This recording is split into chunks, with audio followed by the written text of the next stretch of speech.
নমস্কার, আমি তরুণ ঘোষ। কালকে সর্বদলীয় বৈঠক আমি আগেই বলে দিয়েছি, আপনাদের ভিডিও ছেড়ে দিয়েছি, কিন্তু বিকেলবেলা হঠাৎ খবর পেলাম সর্বদলীয় বৈঠকের আগে প্রধানমন্ত্রী নরেন্দ্র মোদী তিনি হঠাৎ রাষ্ট্রপতির সাক্ষাতে চলে গিয়েছেন।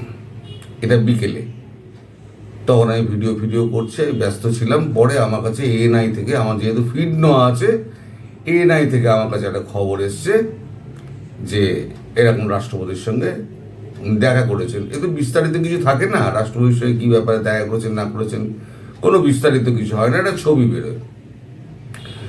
তো সর্বদলীয় বৈঠকের আগে হঠাৎ রাষ্ট্রপতির সঙ্গে তার দেখা করা, এটা ভীষণ মিনিংফুল, ভীষণ রকম। কারণ আমার মতো সামান্য মানুষ যদি বাংলাদেশের ব্যাপারে বিরোধী রাজনৈতিক দলগুলোর মনোভাব জানতে পারে, তাহলে প্রধানমন্ত্রী অমিত শাহ, রাজনাথ সিং, জয়শঙ্কর, অজিত দোভাল যারা বসে আছেন মাথার শীর্ষে, তারা কি রাখেন না? তারা অবশ্যই এই খবর রাখেন।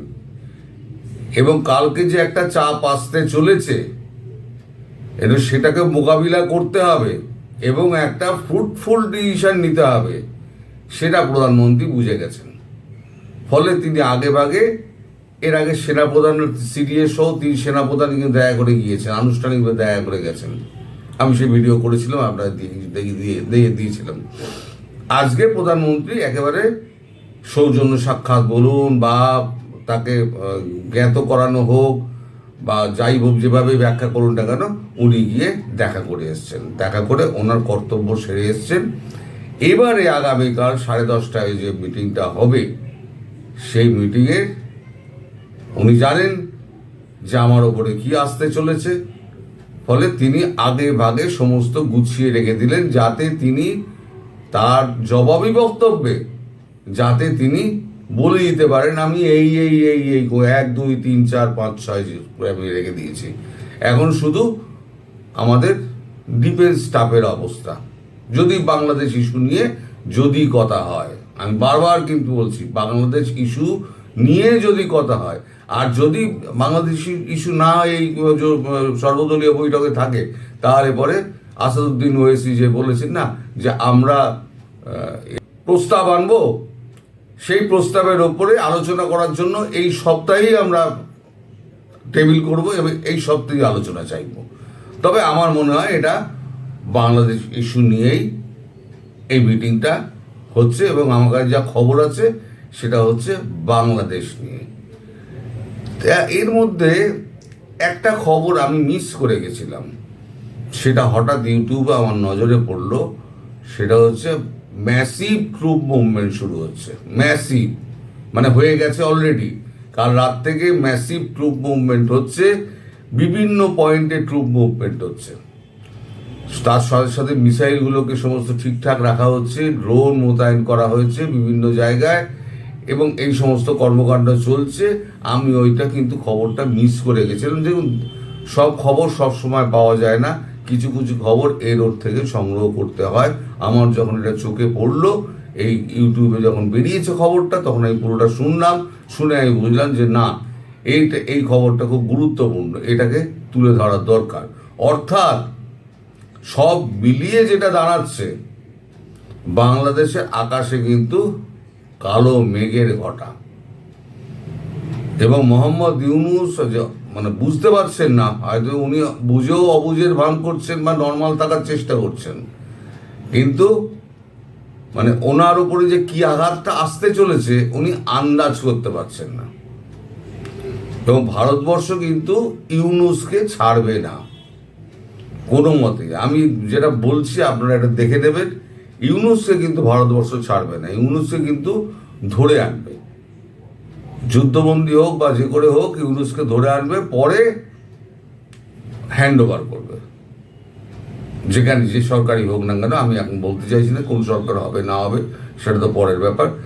তো পরে হ্যান্ড ওভার হবে, যুদ্ধ অপরাধী হ্যান্ড ওভার হয় না, ওরা যুদ্ধ অপরাধী হ্যান্ড ওভার হবে। তো এখন যে জায়গায় ব্যাপারটা দাঁড়িয়ে রয়েছে, এটা সর্বদলীয় বৈঠকের ওপরে tick tick tick tick tick করে নড়ছে।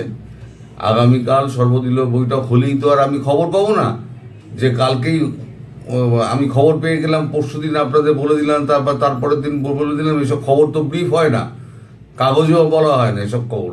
এইসব খবর 3-4 দিন বাদে সব থিতিয়ে গেলে তারপর আস্তে আস্তে আস্তে আস্তে বেরোয়। এবং তার মধ্যে যদি দুমদাম করে কিছু হয়ে যায় তাহলে সে তো আমি আর জানতে পারবো না, আপনাদেরও জানাতে পারবো না। তখন মানে আমি খবর করব আর আপনারা চাক্ষুষ দেখবেন, এই হচ্ছে ব্যাপার। তো যাই হোক, যে জিনিসটা হতে চলেছে সেটা হচ্ছে বাংলাদেশ একটা ভয়াবহ পরিস্থিতির মধ্যে দিয়ে যেতে চলেছে।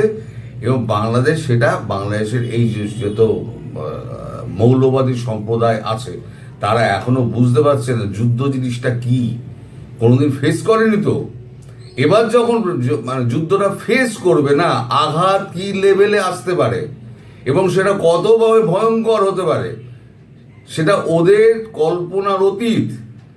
একবার যদি ওই শিক্ষাটা হয়ে যায়, যেমন পাকিস্তানিরা 1971 সে শিক্ষাটা পেয়েছিল, এখনো শিক্ষা পেয়ে যায়, কোমর গুঁড়িয়ে দিয়েছে মেরে মেরে। এবার বাংলাদেশের মধ্যে এই যে মৌলবাদী রয়েছে যারা এত চেল্লাচ্ছে, এখনো ISIS এর ফ্ল্যাগ নিয়ে খুব দৌড়দৌড়ি হচ্ছে এবং বলা হচ্ছে তুমি কে আমি কে, জঙ্গি জঙ্গি। সেই জঙ্গিরা কোথায় যায় সেইটা আমি দেখব। এর মধ্যে খবর পাওয়া যাচ্ছে আজকে দুপুরে যে ভিডিওটা করেছে, সন্ধ্যেবেলা ছেড়েছি যেটা, তাতে খবর যেটা পেয়েছিলেন যে ডক্টর ইউনূস গিয়েছিলেন সেনাপ্রধানের সঙ্গে দেখা করতে, সেনাপ্রধানের ওখানে সকলের সঙ্গে দেখা করতে, এবং সেখানে গিয়ে তাকে তিনি ভুলভাল বকেছেন।